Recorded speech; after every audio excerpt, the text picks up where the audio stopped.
Hello everyone, मैं Shweta Sharma and you are watching education point. तो आज के हम अपने इस वीडियो में पढ़ने जा रहे हैं क्लास 8 एनसीईआरटी का एक्सरसाइज 1.1 का क्वेश्चन नंबर 1। क्वेश्चन नंबर 1 का भी ये हम ए पार्ट अभी सॉल्व करेंगे, इसके बाद फिर हम सेकंड वाला इसका पार्ट सॉल्व करेंगे। तो इससे प्रीवियस वीडियो में हमने पढ़ा था रैशनल नंबर्स के बारे में, नेचुरल नंबर्स के बारे में, होल नंबर्स के बारे में। तो अगर आपने वो वीडियो मेरा नहीं देखा है तो जाके उसको देख लीजिए, ताकि आपको सम्स सॉल्व करने में कोई भी डिफिकल्टी ना आए, क्योंकि उसी पे बेस्ड आने वाले सभी सम्स उसी पे बेस्ड हैं। तो ये हमारा पहला क्वेश्चन क्या बोलता है, हमारा फर्स्ट क्वेश्चन जो है वो कहता है by using appropriate properties find this. मतलब कि हमें इस सम को सॉल्व करना है, लेकिन हमें डायरेक्ट इसको ऐसे सॉल्व नहीं करना है, इनमें कोई ना कोई प्रॉपर्टीज जरूर लगेगी रैशनल नंबर की। तो इससे प्रीवियस वीडियो में हमने रैशनल नंबर की प्रॉपर्टीज पढ़ी थी। कौन कौन सी पढ़ी थी? Closure property, commutative property, associative property और डिस्ट्रीब्यूटिव प्रॉपर्टी। तो उन्हीं चारों में से कोई एक प्रॉपर्टी इसमें लगने वाली है। अगर आप इस सम्स को बिना प्रॉपर्टी लगाए डायरेक्ट सॉल्व कर देते हैं तो आपको इसमें मार्क्स नहीं मिलेंगे, क्योंकि उन्होंने पहले ही बोल दिया है कि आपको इसमें प्रॉपर्टी का यूज करना है। तो चलिए हम इसको सॉल्व करते हैं प्रॉपर्टी का यूज करते हुए।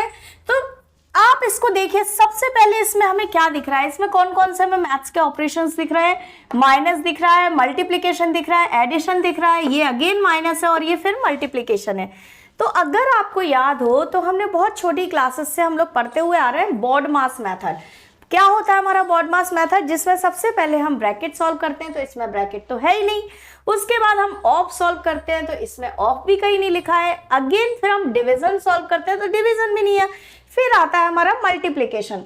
तो मल्टीप्लिकेशन इसमें हमें दो जगह पे दिख रहा है ना, दिख रहा है ना मल्टीप्लिकेशन। देखो, एक तो ये दिख रहा है आपको मल्टीप्लिकेशन, और एक ये आपको मल्टीप्लिकेशन दिख रहा है। तो हमें सबसे पहले क्या करना पड़ेगा, हमें सबसे पहले मल्टीप्लिकेशन को सॉल्व करना पड़ेगा। तो उसके लिए हम सबसे पहले ये दो हमें मल्टीप्लिकेशन वाली डिजिट्स दी हैं, उनको हम एक साथ लिख के देखते हैं कि क्या होता है, कौन सी हमारी इसमें प्रॉपर्टी का यूज होगा।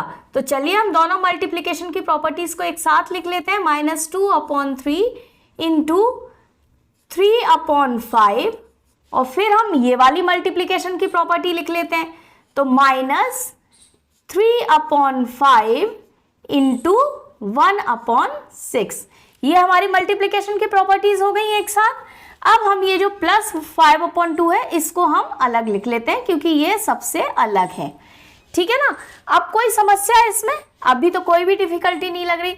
देखो, ये भी मल्टीप्लिकेशन है, ये भी मल्टीप्लिकेशन है। अब अगर हम इसको ए, बी और सी के टर्म्स में अगर हम इसको डिवाइड करते हैं तो देखो कैसे होगा। ये 3/5 है, ये भी 3/5 है, तो एक 3/5 को हम मान लेते हैं ए। मान लिया 3/5 हमारा क्या है? ए है। तो ये भी 3/5 है, तो ये भी ए हुआ। एक को मान लेते हैं हम बी और एक को मान लेते हैं हम सी। कुछ समझ में आ रहा है क्या? ए इंटू बी और ये क्या है? ए इंटू सी, और बीच में क्या है? ये माइनस का साइन है ना। ये देखो, ये बीच में हमें क्या दिख रहा है? माइनस का साइन दिख रहा है। दिख रहा है या नहीं दिख रहा है? ये अगर आपको याद हो तो हमने ये कौन सी प्रॉपर्टी पढ़ी थी? आप देखिए, ये ए इंटू बी माइनस ए इंटू सी, हमने कौन सी प्रॉपर्टी थी हमारी? क्या आपको अगर याद हो तो ये डिस्ट्रीब्यूटिव प्रॉपर्टी नहीं है?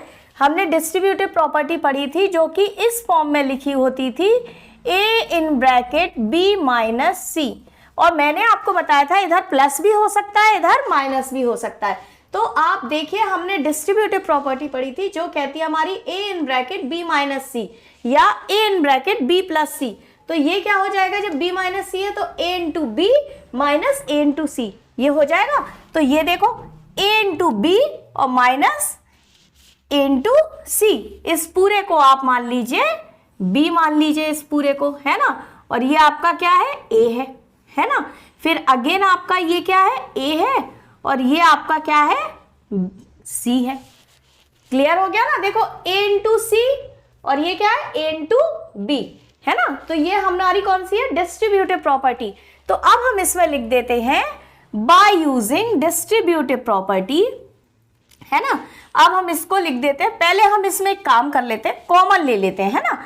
तो इसमें हम कॉमन क्या ले लेंगे, ए कॉमन। देखो इसमें भी ए कॉमन है, इसमें भी ए कॉमन है, तो हम क्या करेंगे, हम ए कॉमन ले लेते हैं। तो ए हमारा क्या है, 3/5 क्या है हमारा, ए है। क्लियर हो गया। अब ए अगर बाहर चला गया तो क्या बचा हमारे पास, बी बचा, और बी क्या है हमारा, माइनस,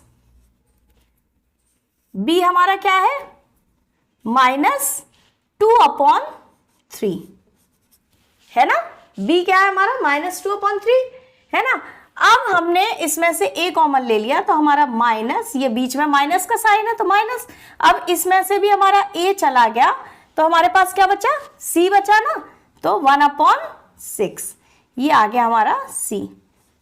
इतने में कोई प्रॉब्लम नहीं, है ना। अब देखिए ये 5/2, कोई प्रॉब्लम। अब देखो ये इसी फॉर्म में आ गया ना हमारा, a in bracket b minus c के फॉर्म में आ गया, a in bracket b minus c के फॉर्म में हमारा आ गया। तो अब हम लिख देंगे इधर, क्या लिख देंगे, by using distributive, TRIBUTIV, by using distributive property, ठीक है, बाय यूजिंग डिस्ट्रीब्यूटिव प्रॉपर्टी। कोई प्रॉब्लम इतने में नहीं। तो बाय यूजिंग डिस्ट्रीब्यूटिव प्रॉपर्टी, हम डिस्ट्रीब्यूटिव प्रॉपर्टी लगा देंगे इसमें। फिर से हम उनको लिख के दिखा देते हैं कि भाई हमें मालूम है कि डिस्ट्रीब्यूटिव प्रॉपर्टी होती क्या है। तो ये हम लगा देते हैं, a in bracket b minus c is equals to क्या होता है, a into b minus a into c. ये होती है हमारी क्या, डिस्ट्रीब्यूटिव प्रॉपर्टी। तो अब हम देख लेते हैं, अब हम इसको सॉल्व करेंगे। तो ये देखो, ये 3/5 और ब्रैकेट में ये देखो -2/3 -1/6, ठीक है, और प्लस 5/2। अब हम इनका एलसीएम लेंगे तो एलसीएम इसका कितना आएगा, 3/5, तो ये बाहर है तो ये तो एज इट इज लिखा रहेगा, है ना। अब देखिए आप इधर, हमने इनका एलसीएम ले लिया, 6 ले लिया। अब 3 देखिए, 6 की टेबल 6 में कितने टाइम्स जाएगा, 2 टाइम्स जाएगा, तो हम इसमें क्या कर देंगे, हम 2 का मल्टीप्लाई कर देंगे। 6 में कितनी टाइम्स जाएगा, 1 टाइम जाएगा, तो हम इसमें 1 का मल्टीप्लाई कर देंगे। क्लियर हो रही बात। तो ये आ गया आपका -2 2 4 और -1, क्लियर, और प्लस 5/2। इतनी बात क्लियर हो गई आपको। अब देखिए हम चलते हैं आगे। तो ये 3/5 ब्रैकेट के बाहर एज इट इज, और इसको हम सॉल्व करेंगे तो ये हमारा कितना आ जाएगा, माइनस का 5/6, कोई प्रॉब्लम, और प्लस 5/2। अब देखिए क्या ये 5 कट नहीं जाएगा आपस में, तो ये 5 1 जा 5 और ये भी 5 1 जा 5, है ना, कोई प्रॉब्लम। और ये आपका आ गया 3 1 जा 3 और 3 2 जा 6, है ना। तो अब हम इसको इधर, बाकी का रिमेनिंग सम को हम इधर सॉल्व कर देते हैं।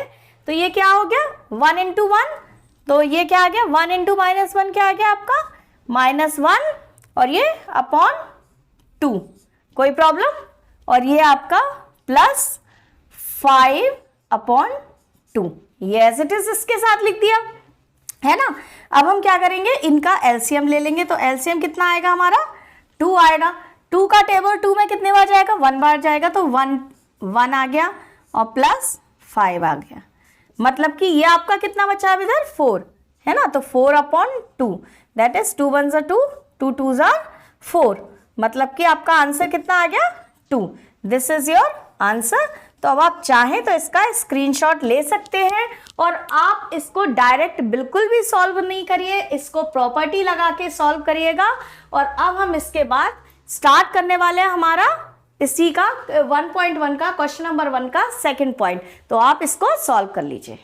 तो अब हम अपना इसी एक्सरसाइज का एक्सरसाइज 1.1 का क्वेश्चन नंबर 1 का सेकंड पार्ट सॉल्व करने जा रहे हैं। आई होप कि आपको फर्स्ट पार्ट बिल्कुल अच्छे से क्लियर हो गया होगा। आप उसकी प्रैक्टिस करिए तो और अच्छे से आपको क्लियर हो जाएगा।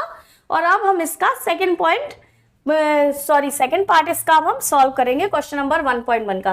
तो मैंने आपको सबसे पहले वाले सवाल में क्या बताया था कि सबसे पहले आप जो मल्टीप्लीकेशन वाली टर्म्स है ना उनको अलग कर लीजिए। तो देखो मल्टीप्लीकेशन की टर्म एक तो ये है, एक मल्टीप्लीकेशन की ये है और एक ये है ना।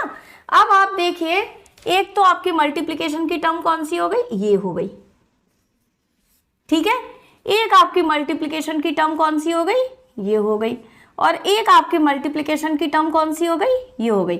मतलब कि आपके पास 3 हो गई मल्टीप्लीकेशन की टर्म। अब आप इन तीनों में देखिए कि आप इनमें से कॉमन किस में ले सकते हैं। तो देखो इसके पास आपके पास क्या है, 2/5 है ना, और ये 3/7 है। इधर देखो 1/6 है और 3/2 है, मतलब इसके पास तो कुछ भी कॉमन नहीं है ना। अब इसमें देखो 1/14 है और 2/5, मतलब कि इसमें और इन दोनों में आपको 2/5 क्या मिल जाएगा, कॉमन मिल जाएगा। तो चलिए हम इनको एक साथ लिख लेते हैं, जो हमारी जिनमें हमें कॉमन टर्म्स मिल रही हैं उनको हम क्या करेंगे, एक साथ लिख लेते हैं। तो ये हमारी क्या हो गई, पहले इसको लिख लेते हैं पहले हम, है ना। हमारे पास ये वाली है 2/5 है ना, इंटू क्या है हमारे पास -3/7, ठीक है। एक हमने ये लिख ली और अब हम उसके साथ ये वाली लिख लेते हैं क्योंकि हमें ये वाली टर्म कॉमन मिली थी, है ना। तो प्लस हो गया, ठीक है, ये हमने प्लस, और हमें ये वाली टर्म हमें कॉमन मिली थी इसमें, तो 1/14 इंटू 2/5। कोई प्रॉब्लम है इतने में, नहीं है। अब देखो इसको अगेन फिर वही चीज, ये मान लो A और इसको मान लो B, है ना। फिर अगेन देखो ये 2/5 है, ये भी 2/5, तो ये हमारा क्या हो गया A और ये हमारा क्या हो गया C। अब देखो इसमें फिर से हमारी क्या डिस्ट्रीब्यूटिव प्रॉपर्टी नहीं लग रही, पहले हमारे बीच में माइनस साइन था तो हमने क्या लगाया था, हमने पहले इससे पहले वाला जो सम था उसमें बीच में माइनस आ रहा था, तो हमने कौन सी डिस्ट्रीब्यूटिव की प्रॉपर्टी लगाई थी, A in bracket B minus C। अब देखो हमारा A, ये क्या बन रहा हमारा, ये देखो ये बीच में प्लस आ गया, तो इसमें कौन सी, इसमें भी डिस्ट्रीब्यूटिव की प्रॉपर्टी लग जाएगी लेकिन माइनस की लग जाएगी, है ना। तो अब हम क्या कर देंगे इसको, ये देखो मैं आपको इधर दिखा देती हूँ एक बार सॉल्व करके। पहले हम एक काम करते हैं, इसमें कॉमन ले लेते हैं, है ना। तो इसमें हम कॉमन क्या आ जाएगा हमारा 2/5 कॉमन दिख रहा है इसमें, तो हम इसमें ले लेते हैं 2/5, हमने ले लिया इसमें कॉमन, समझ में आ रहा है। अब 2/5 इसमें से 2/5 मतलब A वाला पार्ट चला गया, तो हमारा अंदर ब्रैकेट के अंदर क्या बचा, ये देखो क्या बच रहा है ब्रैकेट के अंदर, -3/7 बच रहा है ना, जो कि हमारा B है, ठीक है ना। B माना था ना हमने इसको, तो ये हमारा क्या है, B है, ठीक। और प्लस इसमें से भी देखो ये A चला गया, तो हमारे पास क्या बचा, ये 1/14 बच रहा है ना, 1/14 जो कि क्या है हमारा C है। तो अब आप देखिए हमने डिस्ट्रीब्यूटिव प्रॉपर्टी पढ़ी थी, है ना, तो हम क्या लिख देंगे इधर, बाय यूजिंग डिस्ट्रीब्यूटिव,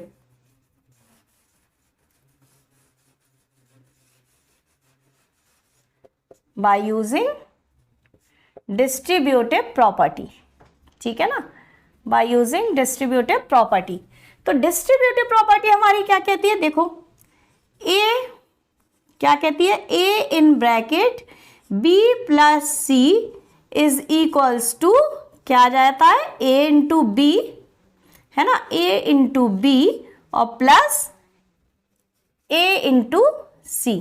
क्या ये हमारी डिस्ट्रीब्यूटिव प्रॉपर्टी नहीं है, देखो ये वही आ गया A in bracket B plus C, या ये क्या आ गया A इंटू B और A into C plus A into C, आपकी डिस्ट्रीब्यूटिव प्रॉपर्टी है। तो अब हम इसको सॉल्व कर लेंगे।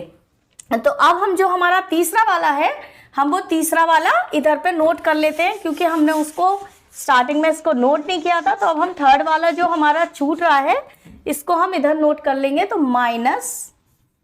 ये माइनस और ये क्या है हमारा ब्रैकेट के अंदर, इसको हम सॉल्व कर लेते हैं। तो माइनस के अंदर ये क्या है, 1/6 इंटू 3/2, कोई प्रॉब्लम है इतने में? नहीं है, क्योंकि हमने तो ये 2 ब्रैकेट ले लिए थे, बस हमारा इन 2 से काम चल गया था, है ना। अब इसको भी इधर ये नोट कर लेते हैं, तो ये क्या आ जाएगा हमारा 1/6 इंटू 3/2। कोई प्रॉब्लम? अब हम इसको सॉल्व कर लेते हैं। तो ये आपका 2/5 तो एज इट इज बाहर रहेगा, है ना। और अब हम इनको क्या करेंगे, अंदर एलसीएम ले लेंगे। 7 और 14 का अगर हम एलसीएम लेंगे तो हमारा एलसीएम कितना आ गया, 14 आ गया। अब 7 की टेबल देखो, 14 में कितने टाइम्स जाएगी, 2 टाइम्स जाएगी, है ना। तो हम इधर 2 का मल्टीप्लाई कर देंगे, और 14 का 14 में कितने टाइम्स जाएगा, 1 टाइम जाएगा। तो अब ये हमारा कितना आ गया, 3 2 6, मतलब कि माइनस का इधर कितना आ गया, 6 आ गया, और प्लस 1 इंटू 1 आ गया। कोई प्रॉब्लम है अभी इतने में? और माइनस इनको हम देखो, ये मल्टीप्लिकेशन है बीच में, तो हम इनको हम कैंसिल आउट कर देते हैं। तो 3 1 3 और 3 2 6, मतलब कि ये हमारा कितना आ गया, ये देखो हमारा कितना आ गया, 1/4 आ गया। कोई प्रॉब्लम है इतने में? 1/4 आ गया। अब देखो, अब इधर कितना आ गया हमारा, 2/5। अब क्या हम इसका ब्रैकेट हटा दें क्या? चलो अभी नहीं हटाते, है ना। इधर कितना आ गया, -6 है और ये प्लस का 1 है, तो इधर कितना आएगा, -5, है ना। तो हम इसको अगेन उसमें ब्रैकेट में लिख देते हैं, तो -5/14। कोई प्रॉब्लम है इतने में? नहीं है। और -1/4, है ना। अब देखो, ये 5 1 5 और ये 5 1 5, है ना, और 2 1 2 और 2 7 14, है ना। तो अब हम इसको आगे इसको सॉल्व इधर कर देते हैं, तो हमारा कितना आ जाएगा, हम इधर इसको सॉल्व कर देते हैं, तो कितना आ गया, ये 1 इंटू 1 माइनस का 1, और ये कितना आ गया, /7 आ गया, और ये -1/4 माइनस ये आ गया ना, 7 1 7 और ये 1 इंटू 1 1, तो माइनस का 1 और /7 और माइनस का 1/4। अब हम इनका अगर एलसीएम ले लेंगे तो 7 4 से कितना होता है, 28 हमारा इनका एलसीएम आ गया, है ना। इन दोनों का अगर हम एलसीएम लेते हैं तो हमारा कितना आ गया, 28। 7 का टेबल 28 में कितने टाइम्स जाएगा, 4 टाइम्स जाएगा, और 4 का टेबल 28 में कितने टाइम्स जाएगा, 7 टाइम्स जाएगा। क्लियर? तो ये हमारा कितना आ गया, -4, और ये कितना आ गया, -7, मतलब कि कितना आ गया हमारा answer, -11/28। This is your answer. तो आई होप कि आपको ये क्लियर हो गया होगा, और आप इसको जल्दी से स्क्रीनशॉट ले लीजिए और इन दोनों क्वेश्चन को आप तैयार कर लीजिए। फिर हम आपसे नेक्स्ट क्वेश्चन में नेक्स्ट वीडियो में मिलते हैं।